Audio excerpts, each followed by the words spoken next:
कवि ने 4 लाइन घूम कर लिखी।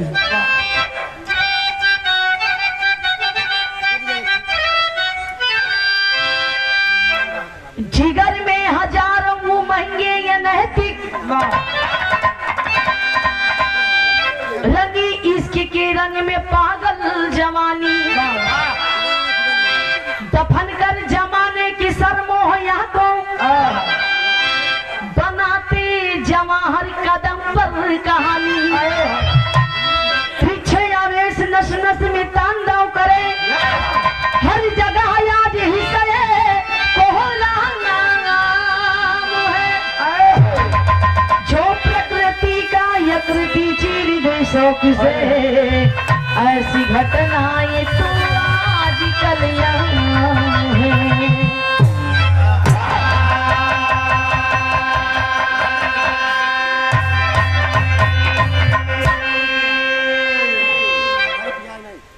जिगर में हजारों उमंगी अनैतिक, रंगी इश्क के रंग में पागल जवानी, दफन कर जमाने की सरमोहिया को बनाते जवाहर कदम पर कहानी। कहना है गजल के टुकड़ा में,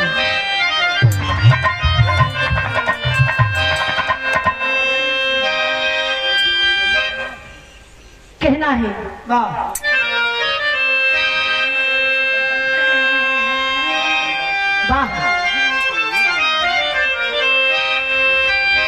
जो नजर चुराते हैं,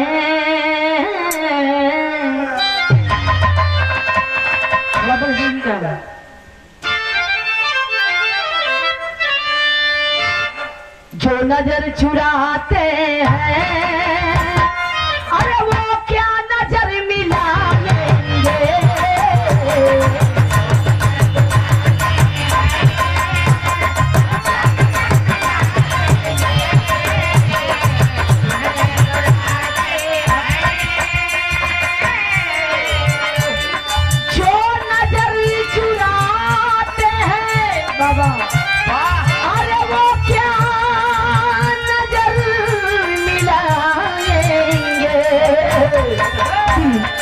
दिल को तोड़ने वाले,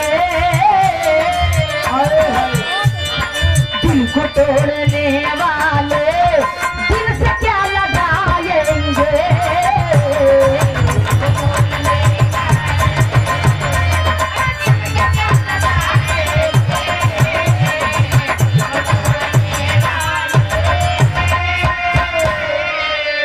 लेकिन भाव में कहना, इस भाव को कवि ने बड़े सुंदर शब्दों में लिखा है।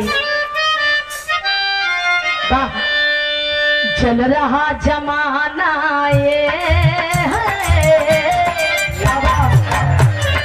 चल रहा जमाना ये, आज बन के सोना है।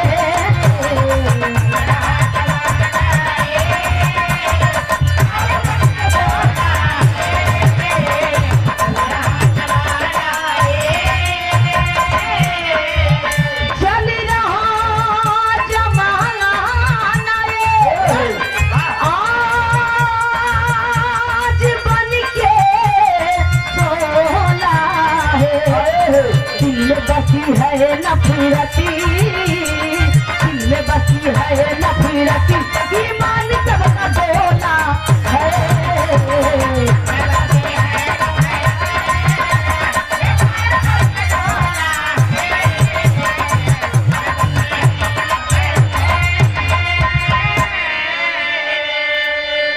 यहीं से कहानी की शुरुआत व नजम के भाव में कहना है।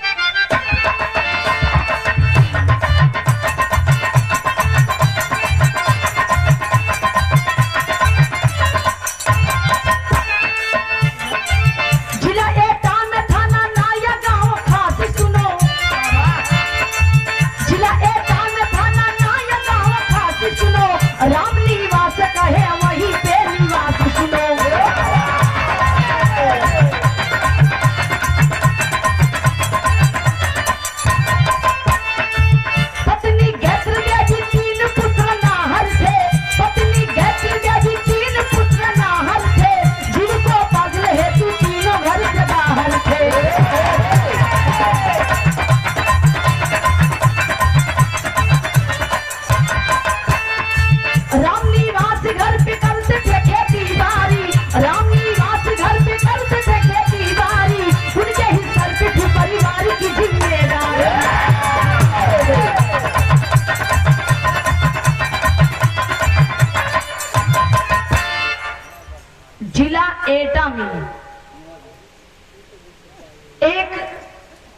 नया गांव था, छोटा सा गांव था। उस गांव के रहने वाला जेके नाम बा राम निवास। राम निवास बड़ा सम्मानित आदमी थे। बाबा उनकी पत्नी का नाम था गायत्री देवी। दोनों जने के बीच में 3 लड़कियां रही। बड़ी लड़किया का नाम था सुरेश, छोटी लड़किया का नाम बा रमेश, माझी लड़किया के और सबसे छोटके लड़का का नाम बा अनिल। राम निवास बहुत ही गरीबी से जूझते हुए संभलते हुए अपने तीनों लड़किया के पालन पोषण करके आज अपने तीनों लड़किया के पढ़ाई लिखाई और कुछ दिनों के बाद जो शादी के योग्य हो गए तीनों लड़कियां, तब बारी बारी से तीनों लड़कियां के सुंदर सुंदर दुल्हन देख के विवाह कर दे। जब विवाह कर दे तो सब जने तीनों लड़कियां जो बात 2 लड़कियां अपने मन में विचार के हैं कि बतावा गांव में कुछ गुजारा नहीं बा। दोनों भाई कहें चला भाई चली कमाए, अब तो बियाह शादी हो गया, मेरा लड़कियां सब हो गए, तो बिना कमाए खर्चा पानी चले वाला नहीं बा। तो छोट लड़कियां जो उनका अनिल रहे वो दिल्ली में नौकरी करत रहे। एक दिना अनिल के मेहरारू जेके नाम बा सुषमा। सुषमा फोन लगाए के अपने मनसीधु अनिल से कहे कि ये हेलो बोलो। अच्छा इनके नाम अनिल बना। कहना हेलो। अनिल फोन उठाया। हाँ सुषमा बोला क्या हाल चाल है? माई बाबू ठीक हवन? एकदम ठीक हन, बढ़िया है। तू अपन हाल बतावा का हाल बन। लेकिन सुषमा अपने पति से एक बात कहे कि गीत लग गई।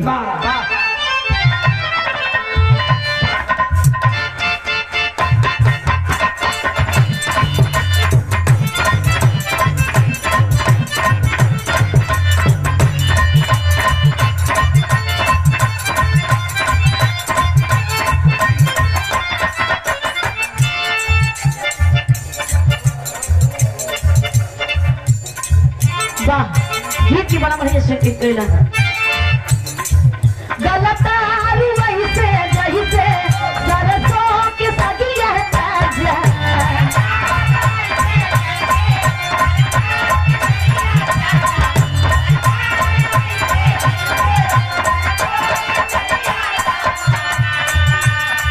गलत वही से जही से सरसों के सगिया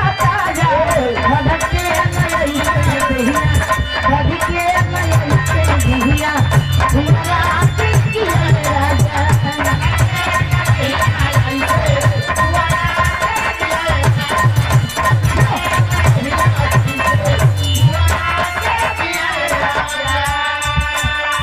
अनिल की मेहरारू सुषमा फोनवा में अपने सैया से एक बात कही कि जाने गांव में बहुत अच्छा लगा, कोनो कमी नहीं बा। अपने हम सास ससुर के सेवा पानी करत हई, हमका बड़ा नीमन लगा था। लेकिन हमहू एक औरत हई, हमारा मन कहा था दिल्ली शहर घूमई का। वही एक बात कही तोहे पीना सुनी सुनी, तोहे पीना सुनी सुनी लगे जिंदगानिया ये राजा।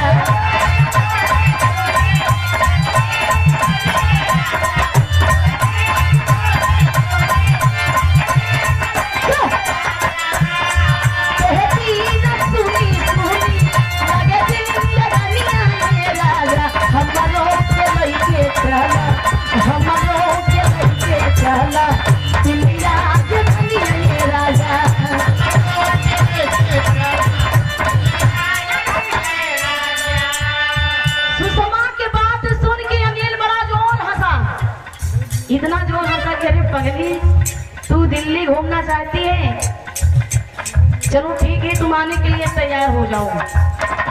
मैं अपने शहर से छुट्टी लेके गांव आ रहा हूँ, तुम्हें दिल्ली घुमाऊंगा। सुषमा के बात सुन के अनिल मुस्कइले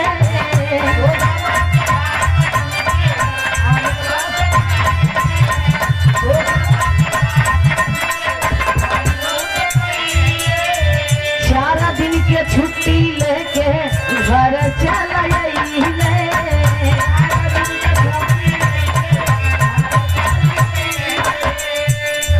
जतबेरी संगमली आई के गए तू लहिलिया ये राजा हमरो के लेके चला दिल्ली राजधानिया ये राजा।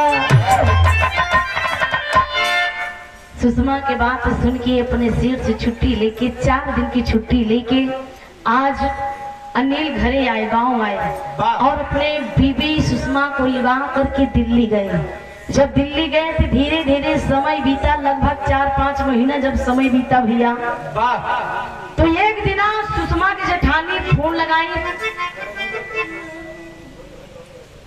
एक दिन सुषमा की जेठानी फोन लगाई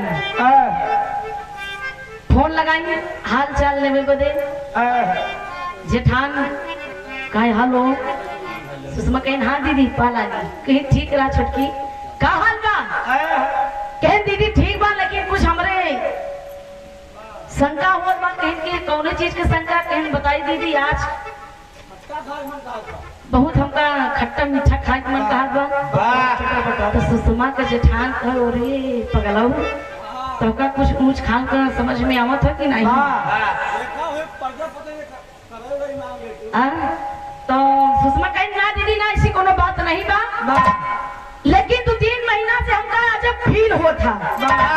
कहीं मतलब हर एक चीज खाए के मन कहा था। तो सुषमा जेठान समझ गई, लगत बा कि हमार छोटकी देवरानी के पाँव भारी बा, मतलब माँ बने वाली बा। कहते तो बड़ी खुशखबरी दे दी है। बताओ अपने अंगना में एक गांव में माई बाबू को बताए दे, सास ससुर के बड़ा खुशी हुई रही है कि अंगना में एक लड़किया किलकारे वाला सुषमा जेठानी बड़ी खुशी है। जहाँ के अपने आदमी से बताएं कि देखा तू बड़े पापा बने वाला हो गया, हम बड़की माई बड़की अम्मा बने वाली है। एक खुशखबरी बड़ी जोरदार थी। हम माई तई फोन लगा के बताई दे, गांव में मुखिया मिठाई बांट दी। जब धीरे धीरे 4, 5, 6, 7 महीना बीत गया, 8वें महीना जब मान लो जैसे नजदीक आवे लाग, 9वां महीना जब लगा तो एक दिन सुषमा के जेठान फोन लगा के अपने सास गायत्री से कहा कि माई सुषमा का गांव बुलाइए, सास सहाराता डिलीवरी कहाँ कैसे हो, कोनो अंदाजा नहीं बा। गांव में बढ़िया से दाई हरी है सब दासी लोग का बोला थी आशा बढ़िया से डिलीवरी हुई जाए, डिलीवरी हो जाए। तब जब डिलीवरी हो जाए तो अपन लड़का के लेके चलिए यही फिर घूम टहल जाइए। तो अनिल अपने मेहरारू सुषमा का गांव भेज दिए। जब गांव भेज दिए 9वें महीना में ये भैया एकदम 9वें महीना में 9 महीना जब बीत गया, कुछ 2-4 दिन आगे ले लिए तो एक लड़किया पैदा भा, बड़ी खुशहाली गांव में छाई गई। मुखिया लोग ऐसे आए गए, कहन जाना राम निवास तोहरे नाती भा है, कुछ बढ़िया से मनोरंजन हो चाहे, सोहर मंगल चार होगा कि गीत लग गए मार साहब।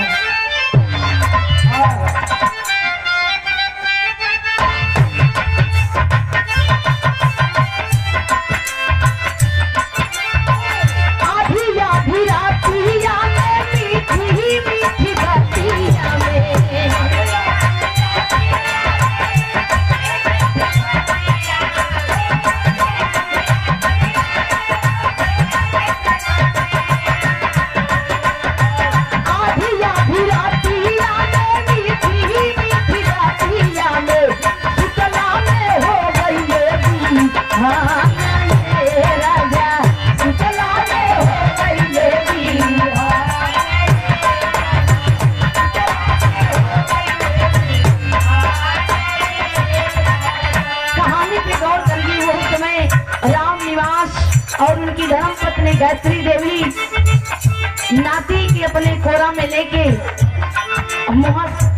पैसा लुटावा थे काला टीका लगाओ थे कि हमारे नाती के नजर ना लागे। तमाम गांव का 3-4 मेहरारू झूठ के सोहर मंगल 4 गावत थी। सोहर गावाला दुआरे बाजाली बधाइया हो।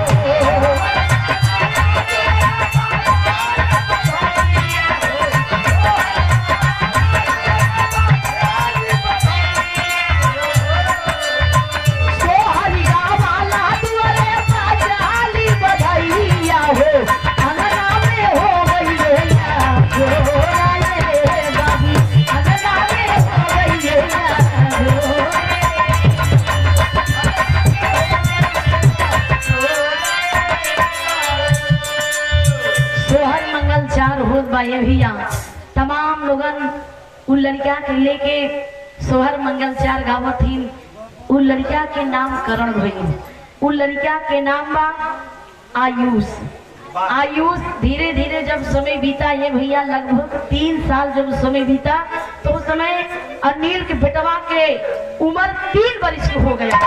जब 3 वर्ष की भाई तो यार 3 साल में बड़ा परिवर्तन आ गया अनिल की मेहरारू के अंदर। अनिल की मेहरारू के अंदर 3 साल में बड़ा परिवर्तन आ गया। चाल भेष भूषा सब बदल गया, व्यवहार सब बदल गया। कहाँ बड़ाई होत रहे कि राम निवास की छोटकी बहू जेके नाम बा सुषमा बड़ी संस्कारी बा, बहुत सम्मानित बा।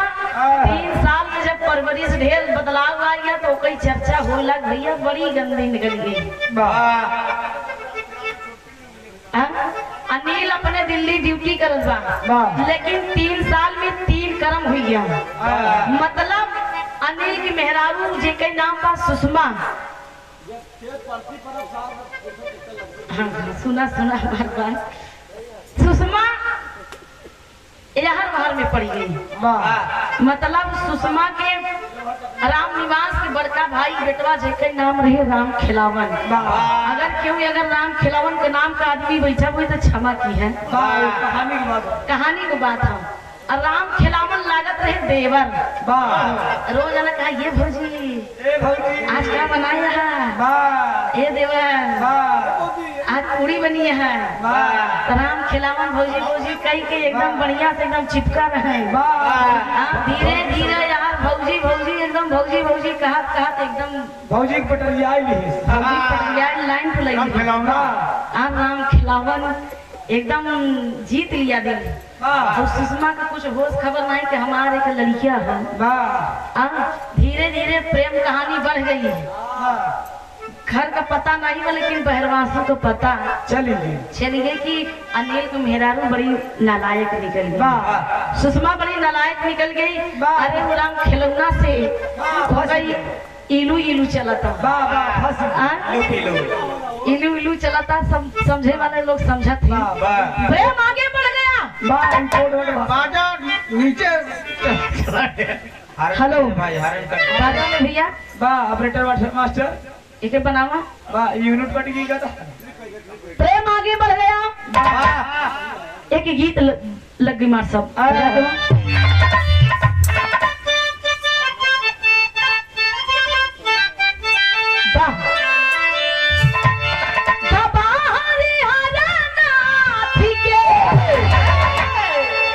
कोनो दुल्ही ने अपने दुल्हा से कहा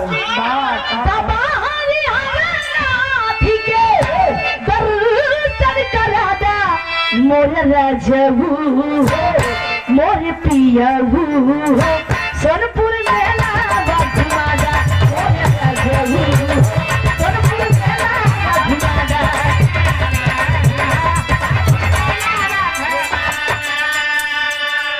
लेकिन अनिल की मेहरारू सुषमा राम खिलावन के बीच में प्रेम कैसे बढ़ाता।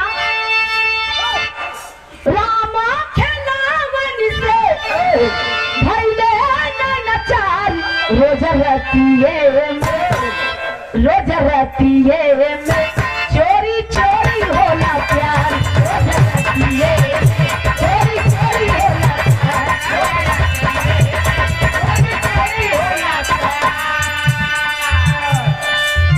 धीरे धीरे जान गईले टोला पाए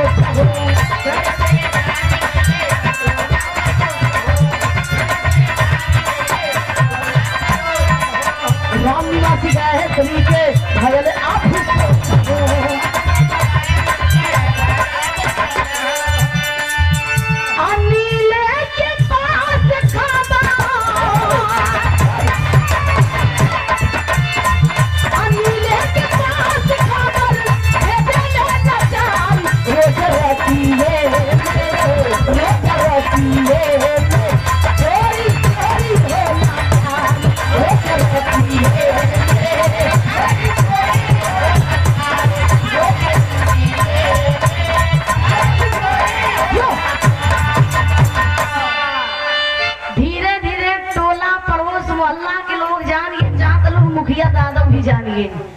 सब जब जान गए, एक दिन राम निवास अपने मुहारे के सामने माचा पे बैठा है, हुक्का अपन जलाए के वही सुरकत बैठा है, और उनकी पत्नी गायत्री देवी वही सरलता लई के कतरा थी सुपारी।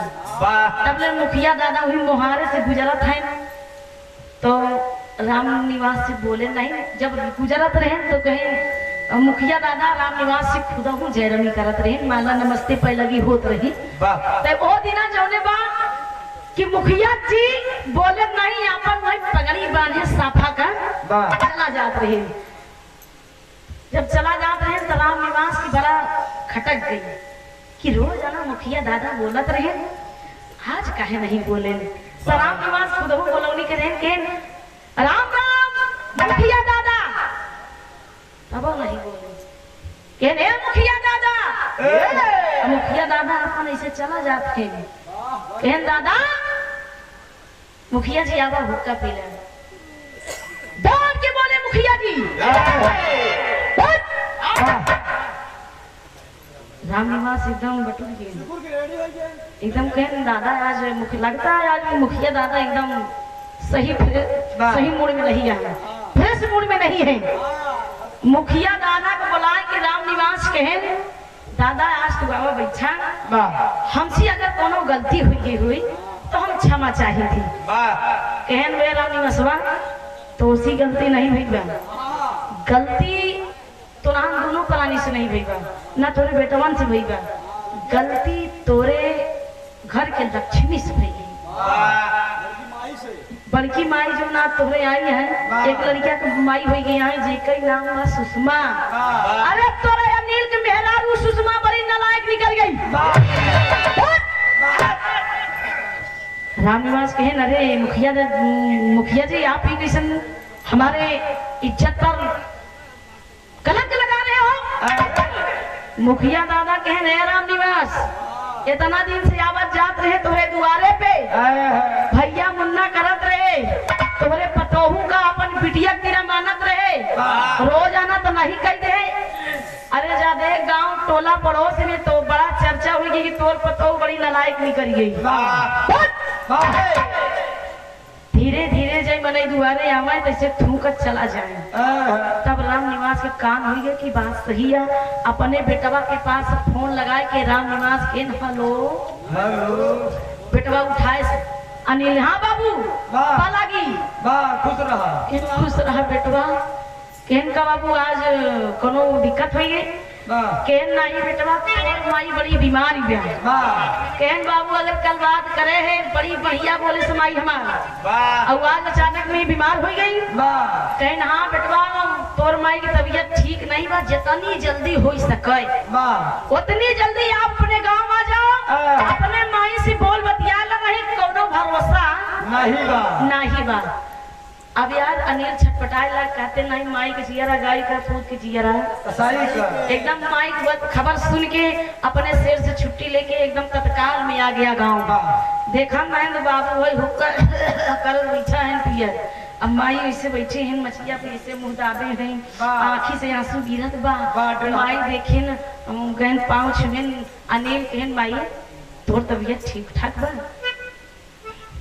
ठीक है बेटवा ठीक बा, जोन होगा ठीक बा। कहन माई का बात भाई बताओ? कहने बेटवा तो का हमार कसम बा, बड़ी गांव में बेइज्जती हो गई बा, तो का हमार कसम बा, ये मारे न गरिया न पीटे। एका ले जा अपने साथ दिल्ली में, ले जा दिल्ली में कभो हिया आवे न दे बेटवा, इज्जत माटी में मिल गई। कहन माई कौन बात है? तब ले अनिल अपने बेटवा को पूछ ले आयुष मेरा बेटा कहाँ है? बेटा आयुष अपने दोस्तों के छोटे छोटे बच्चों के साथ अपने खेल रहा है। धीरे धीरे समय बीत गई, शाम हो गई।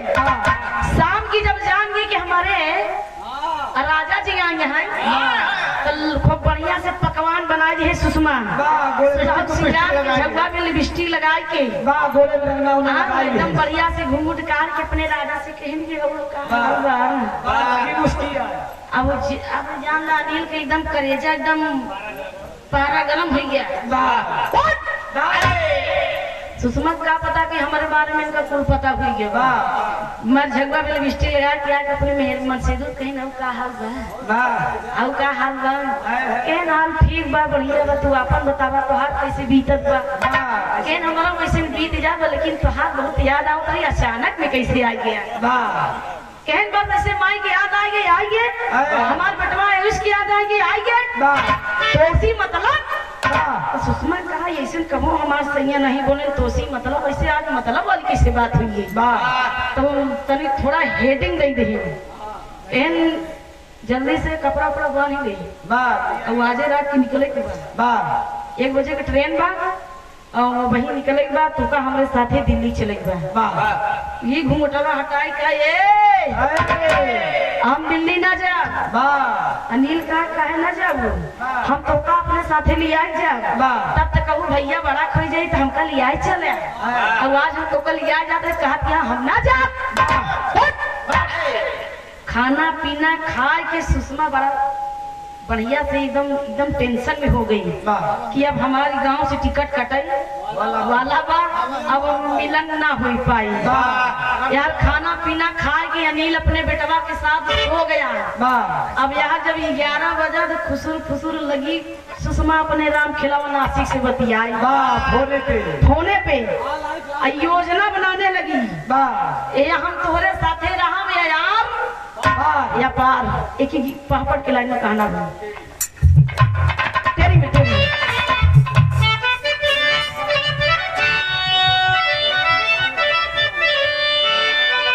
समहिया बैरी होले जहिया समहिया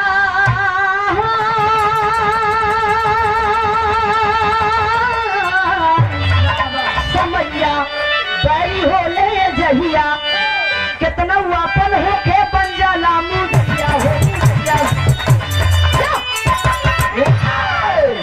समैया बैरी होले जहिया कितना आपन होके बन जाला मुदैया समैया बैरी होले जहिया 11 बजे रात फोन लगा के अपने आशिक से फोन में बतिया रही है पापड़ के लाइन में कहना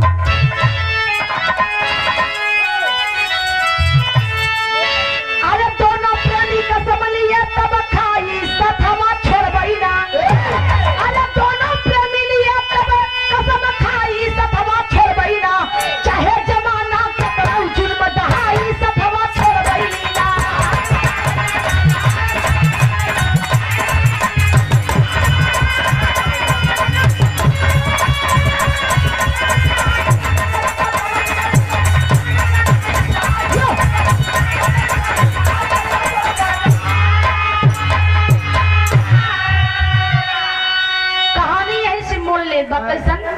बात की मोबाइल पर सुषमा या राम खेलावन हो अरे प्यार में रो रहा नील बनल बा बहुत ही काम न शामिल हो अरे लिया तुरंत योजना बनाई सथवा छोड़बई ना अनिल के रास्ता से देबई हटाई सथवा छोड़बई ना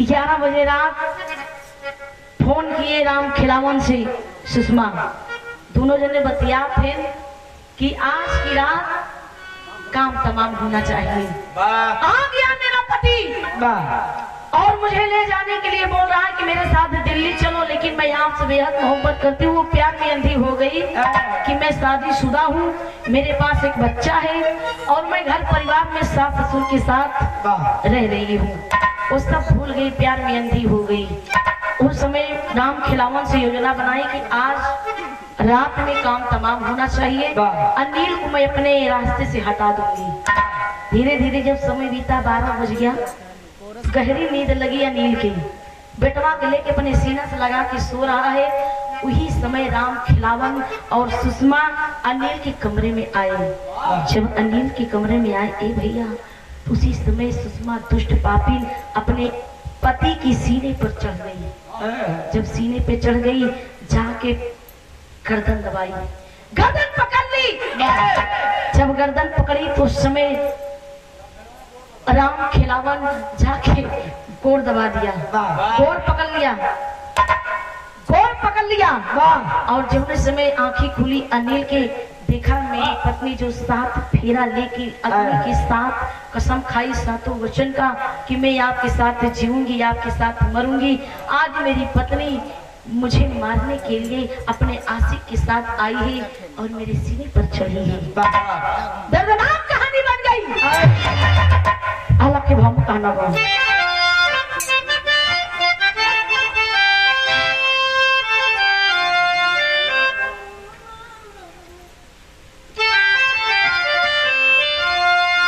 जाबा जाबा फूलावा का तारा बांध जाला भैया,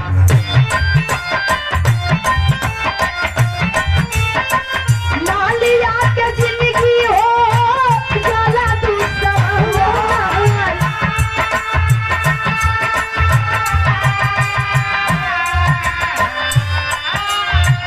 सूरज से उठली जाबा, सूरज के किरणा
समय अपने पति अनिल की सुषमा गर्दन दबाई है, उसी समय झटके में नींद खुलती है।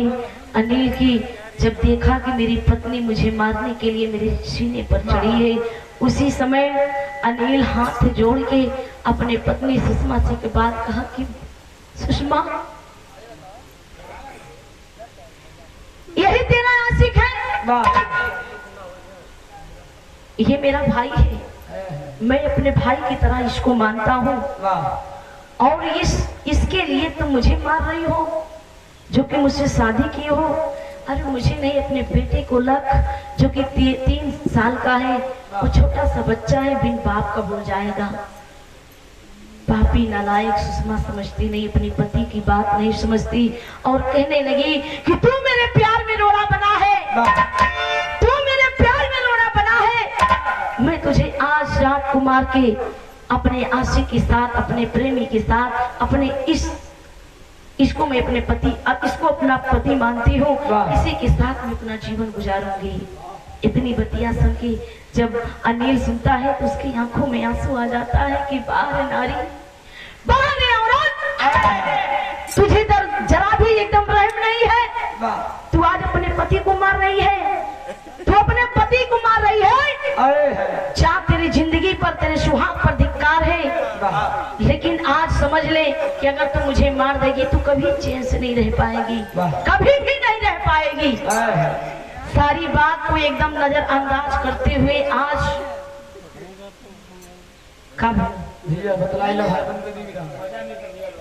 सब बात को नजरअंदाज करते हुए आज दोनों राम खिलावन और सुषमा अनिल के जान से मार देते हैं। मारने के बाद दोनों अनिल के लाश को ले जा करके, जिस समय अनिल को मारा जा रहा था उसी समय उसका बेटा 3 वर्ष का था, सारी कहानियां देख रहा था। लेकिन वो डर गया कि मेरी माँ अगर मेरे पापा को मार सकती है तो मुझे भी मार सकती है। वो एकदम खामोश रहा, एकदम आंख मूंद के सब सुन रहा है, सब देख रहा है। छोटा सा बच्चा एकदम कलज रहा है। जिस समय अनिल मर जाता है तो दोनों उस लाश को ले जाके छत पर रख देते हैं। सुबह 7 बजे जब सूरज एकदम हो गया है सूरज जी। उसी समय अनिल कमाई बड़े प्यार से अनिल की आवाज दी, बेटा, ओए अनिल बेटा। वाह। अनिल जब इस दुनिया में हो तब न बोले, जाकर के अपने बहू सुषमा से पूछते हैं कि आज बड़ा लेट हो रहा है नाश्ता पानी करने में, थोड़ा उठा दीजिए। अनिल के बाबू अनिल से कुछ बातें चीतें करेंगे कि आगे काम कैसे होगा। ओ सुषमा बढ़िया से एकदम खाना पीना बना के 4 बजे भरारी उठ के एकदम तैयार है। कहने लगी कि देखो कमरे में होंगे। जाके अनिल कमाई कमरे में देखे तो कमरे में नहीं है। तो सुषमा एक बार आवाज देती है कि रात में गर्मी ज्यादा थी, जाके छत पे देखिए, छत पे क्या पता लेते हो। अनिल कमाई छत पे गई तो अनिल को देखे ये चद्दर ओढ़ के लंबा लंबा लेटा है। दुनिया से आवाज दी कि अनिल, ए बेटा अनिल, उठ, तेरी माँ बुला रही है। जब इस दुनिया में अनिल हो तब ना माँ की आवाज सुन के उठ जाए। 2-4 आखिर जब बुलाई, अनिल जब नहीं उठता है तो अनिल कमाई गायत्री देवी जाके चद्दर हटाती है। उसी समय देखी तो मुंह से ब्लड, आंख खुली खुली, जीभ बाहर है। जाके छाती पीट के लाश पर गिर गई और शोर मचाने लगी। गांव देश टोला पड़ोस जान गए कि अब इस दुनिया में अनिल नहीं है। लाश को नीचे लाया गया, खबर पहुंची दोनों भाइयों के पास। तत्काल में वो दोनों भाई जहाज पकड़ के आए, 2-3 घंटे में पहुंच आए। उसके बाद टोला पड़ोस वाले ने चर्चित करने लगे कि अरे अनिल बड़ा ठीक था, बहुत अच्छा लड़का था, और कल बाहर से आया, आज किसी मर गया। तमाम लोग तमाम बातें करने लगे। लेकिन अनिल के बेटवा जी के नाम आयुष रहे। वो अपने बाबू पापा के मुन्ना देखे कि बार बार रोता पापा पापा कहा, अपने माई से कहे कि ये माई तू हमारे बाबू के खा गई हो, हमारे पापा के मार दे हो। जाके जब इतना बतिया कहे तो सुषमा अपने बेटवा के मुन्ना डाल ली। लेकिन कहानी है से फिर मोड़ लेता। राम खिलावन के बड़ा भाई रहे जिनके नाम रहे विनोद, सारी कहानी जान रहा था। जाकर के थाने में रिपोर्ट लिखवाया।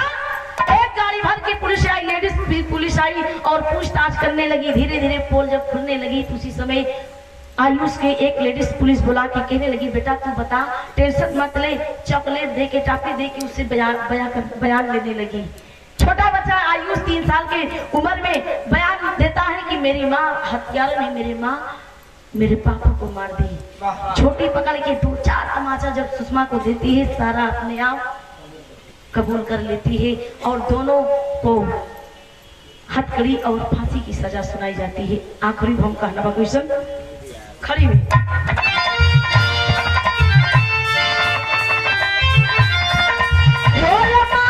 बाबू पूरा परिवार रोवेला, रोवे माई बाबू पूरा परिवार रोवेला। मासूम आयुष लाला नवाला चाल रोवेला।